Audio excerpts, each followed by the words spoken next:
मतदारसंघाच्या निवडणुकीत सर्वच पक्षाच्या उमेदवारांनी प्रचारात आघाडी घेतली असून त्यातच महाविकास आघाडीचे अधिकृत उमेदवार शिरीष कुमार कोतवाल यांनी प्रचाराचा जोरदार धडाका लावला असून प्रत्येक खेडोपाडी वाडी वस्त्यांमध्ये मतदारांची गाठीभेटी घेऊन येणाऱ्या निवडणुकीत महाविकास आघाडीच्या उमेदवाराला निवडून द्या असे आवाहन करत आहेत। त्यातच आज प्रचारासाठी महाविकास आघाडीच्या राष्ट्रवादी शरदचंद्र पवार गटाच्या सुप्रियाताई सुळे खासदार यांनी भव्य प्रचार सभा घेतली। त्यामध्ये चांदवड देवळा मतदारसंघातील घटक पक्षाच्या राष्ट्रवादीचे गोटू आबा आहेर व शिवसेनेची बुलंद तोफ जयंत दिंडे यांनी आपल्या शैलीत भाषण करत महाविकास आघाडीचे शिरीष कुमार कोतवाल यांना निवडून आणण्याचे आवाहन केले आहे।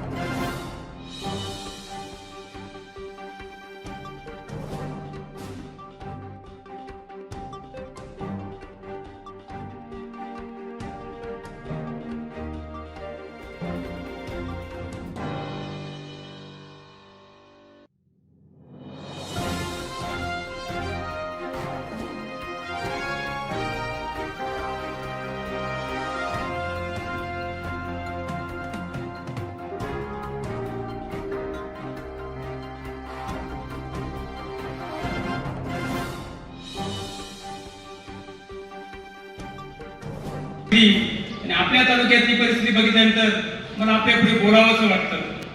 मित्रांनो, ताईंनी मांडलं दहशतीचं वातावरण। खरोखर आमच्या भागामध्ये अशी परिस्थिती आहे की आम्ही गावामध्ये गेल्यानंतर आम्हाला तिथे लोक उपलब्ध होत नाही। मात्र मला वाईट वाटतं, तिथला कोणतरी एक धनदानगा उमेदवार येतो आणि त्याला तुमच्यासारख्या चांदोड नगरीचे लोक डोक्यावर घेतात। काय हा प्रकार? मला जा विचारायचं तुम्हाला, 2014चं इलेक्शन बघा, ती संधी तुम्हाला आलेली आहे। त्याच पद्धतीचं वातावरण निर्माण झालेलं आहे। कोणीतरी येतं, शेतकरी पुत्र म्हणतं, कुठेतरी खोट्या फुलतापा देतात। अहो, तुम्ही जर शेतकरी पुत्र होते तर एनडीसीच्या कर्ज वसुलीसाठी शेतकऱ्याचे ट्रॅक्टर होणारे तुम्ही कोण ही लोकांना सांगा। शेतकरी पुत्र म्हणतात, नापेडचा भ्रष्टाचार करणारे कोण? ॲग्रो प्रोड्युसर्सच्या माध्यमातून कांदा खरेदी करणारे कोण? याचंही तुम्ही उत्तर दिलं पाहिजे। विनंती करतात, मी तुमचाच आहे, मी तुमच्यातला आहे। अरे एवढं का खोटं बोलतात? काल देशमुख बसला असेल प्रसाद दादा, तर लोणेरला सभा झाली, सभेमध्ये सांगितलं मी तुमच्यातला खेळणारा बागडणार आहे। मग 4 वर्षापूर्वी लोणेरच्या एका तरुण कार्यकर्त्याला मारहाण करणारे कोण? जर त्याचा पुराव्याने मी फोटो दाखवतो, हे फोटो कोणाचे? एवढी मारहाण कोणाला केली, कोणी केली, याचं सुद्धा उत्तर तुम्ही जनतेला द्यावं असं माझं मत आहे। मित्रांनो, मीडियाला विनंती आहे, हे बघा अशा पद्धतीची मारहाण होते। तुम्ही सांगता तुम्ही शेतकरी पुत्र आहे, मी दिन दुबळ्यांचा नेता आहे, कार्यकर्ता आहे। याच्यामध्ये माझ्याकडे भाऊ हे सर्व तुमच्यासाठी आले। कमीत कमी 7 FIR याच्यामध्ये आहेत। त्यांचे बंधू भर चौकामध्ये तलवारीने केक कापतात। ही कुठली परिस्थिती? आमच्या तालुक्याचे भाऊ 5 वर्षात 14 PI बदलले। किती? 5 वर्षात 14 PI। आणि तुम्ही त्यांना डोक्यावर घेतात। माझी विशेष तरुण मंडळीला विनंती आहे, ही चूक करू नका। आमच्याकडे गावागावामध्ये इलेक्शन होत नाही, ते सांगतात तुम्ही उभा राहा, हा कसा थांबत नाही बघतो, उचलून आणतात। भाऊ, आपण दौऱ्यामध्ये असताना आपल्याला बऱ्याच लोकांनी तक्रार केली, कोणीतरी स्टेटस ठेवल्यानंतर त्याला उचलून घेऊन जातात। इथं ह्या FIR मध्ये लिहिलंय गिरजाई म्हणून आमचं मंगल कार्यालय, तिथं नेलं जातं, तिथं घेऊन मारहाण केली जाते। ही परिस्थिती देवळामध्ये निर्माण झाली आहे। प्रचार करणारे माझी विनंती आहे की आपण बघा त्यांच्याबरोबर प्रचार करणारे कोण? प्रचार करणारे माझी विनंती आहे की आपण बघा त्यांच्याबरोबर प्रचार करणारे कोण आहेत? आपल्या चांदवड नगरीमध्ये निसर्गरम्य वातावरण आहे, नदी आहे, नाले आहे, परंतु आमच्याकडे तशी परिस्थिती राहिलेली नाही। आमच्याकडे प्रचार करणारे सगळे त्यांच्या पाठीमागे वाळवाले आहेत। ते स्वतः मी शेतकरी पुत्र आहे। आमदार साहेब काही बोलत नाही, त्यांच्यावर टीका करत नाही। विद्यमान आमदाराची ही परिस्थिती सेकंड आमदाराने केली तर सेकंड आमदार जर आमदार आहे तर काय परिस्थिती राहील? हा जाब मला विचारायचा आहे. म्हणून मी आपल्याला विनंती करतो, अशा पद्धतीने जर होत राहिलं, आपण यांना डोक्यावर घेत राहिलो तर आपला तरुण फरक येईल. म्हणून मी आपल्याला विनंती करतो, तर आपण योग्य तो चांगला उमेदवार, सुसंस्कृत, कुठलाही चुकीचा व्यवसाय नसणारे आपले शिरीष भाऊ कोतवाल आहेत, आपण त्यांना मतदान करावं, त्यांना चांगल्या मतांनी विजयी करावं. कारण जर ही चूक तुम्ही केली मित्रांनो, तुमचंच भोग आम्ही भोगतोय. कोणीतरी 2014ला इथं काहीतरी उद्योग केला, त्याचं पाप आम्ही 10 वर्ष फेडतोय. आता हे पुण्य करण्याची वेळ आलेली आहे. तीच परिस्थिती निर्माण झालेली आहे, अगदी तीच परिस्थिती. तिकडे 2 उमेदवार आहेत तुमच्या समोर, तुमच्या आपल्या तालुक्यातील चांदवडचे शिरीष भाऊ कोतवाल उमेदवार आहेत. भाऊ, मला बऱ्यापैकी लोक विचारतात तुमच्याकडे काय परिस्थिती, तुमच्याकडे काय परिस्थिती. मला यांना सांगणं आहे, अहो जाऊ दे, आमची परिस्थिती सोडा तुम्ही.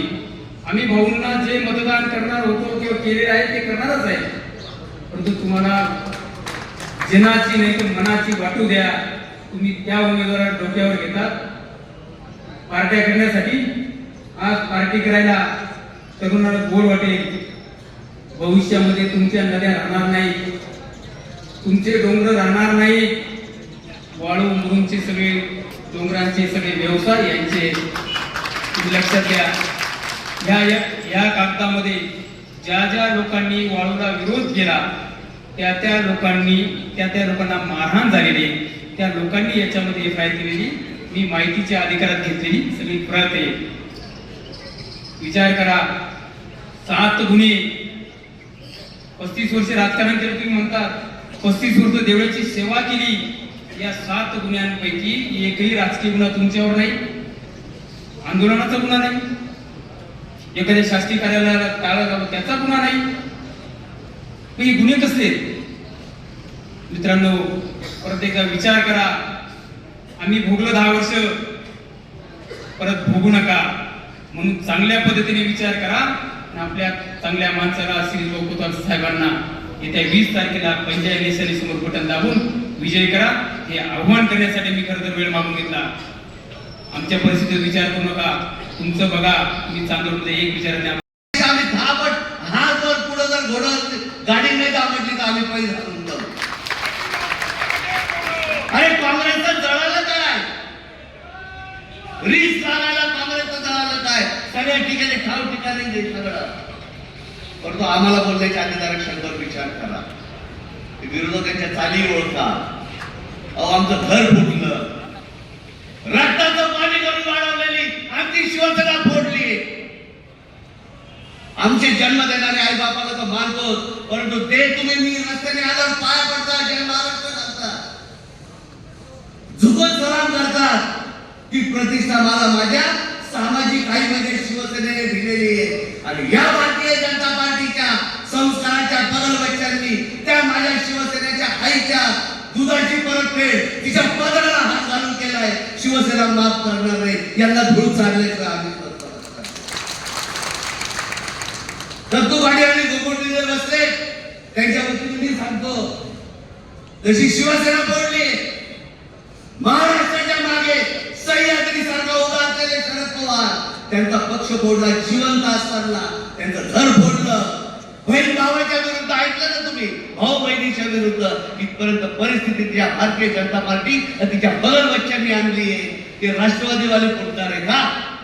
ते फुटले ते वेगळे असतील, परंतु जे खानदानी आहे ते आहे तसे ते सुद्धा कोतवालांना निवडून आणल्याशिवाय फक्त बसणार नाही.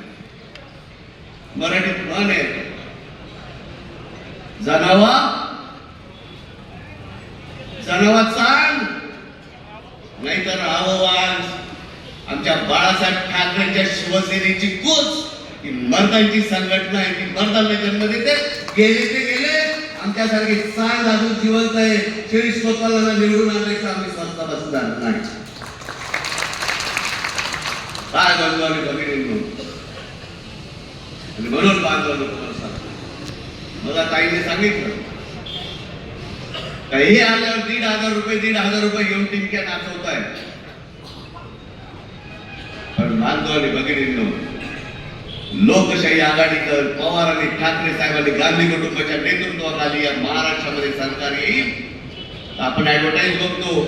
एक माझी बहीण येते, ती म्हणते काय ग समले पुढं चालली, सासरला चालली का मारायला चालली? लगेच ती म्हणते नाही बा तुझा नवरा लय भारी. आणि मग काय तू चालले तर पंधराशे काहीतरी अशा आहे बाबा.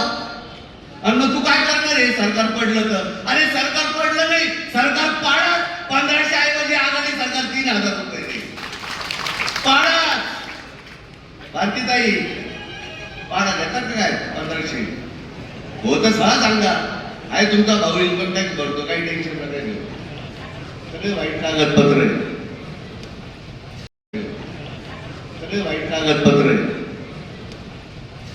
लगेच दुसरी एक येते आणि काय बाई तू काय दिवाळी सणाला चालली? हा बा तुझ्या नवऱ्याला काय करवणारच नाही. आणि मग काय एसटीने चालली? हा बाई या युतीच्या शासनाने हे 3 भाऊ 1 फुल 2 हात साल्या आईच्या दुधाची गद्दारी केली, बहिणींचा पुळका आलेले भाऊ. आज तिकीट केलंय. अरे मग सरकार पडलं तर काय? अरे नाही पडलं नाही, पाळच. आज आता तिकीट लागतं, आघाडी सरकार आल्यावर तुला पूर्ण तिकीट माफ होईल. पुढे येईल. हो बरे कुठे 1500 रुपये 3000 आले काही तर होईल. काय करतो उद्धव बाळासाहेब ठाकरे निवडणुकीचा आमिष तोंडावर नसताना सुद्धा थोडं 2 लाख रुपये माफ केले. यांना शेतकरी आठवला नाही, परंतु पवार ठाकरे आणि गांधींच्या नेतृत्वाची महाविकास आघाडी तुम्हाला 2 लाखाचं तर दिलंच, पण 3 लाखाचं सुद्धा लाट कर्ज माफी हे त्या आघाडी सरकार आल्यावर तुम्हाला मिळेल. ठरवा तुम्हाला काय करायचं. आणि म्हणून बांधवांना तुम्हाला मी सांगतो 2024 ची निवडणूक ही तुमचं माझं भवितव्य घडवणारी निवडणूक आहे. राजकीय पक्षाचं आणि पुढाऱ्यांचं दरम्यान नाही. 2024 ची निवडणूक ही निवडणूक महाराष्ट्राचा जगवायची निवडणूक आहे. तुमच्या माझं शेतकरी पण टिकवण्याची निवडणूक आहे. तुमचं माझं आदिवासी पण टिकवण्याची निवडणूक आहे. तुमचं माझं स्वाभिमानी रिपब्लिकन चळवळ टिकवण्याची निवडणूक आहे.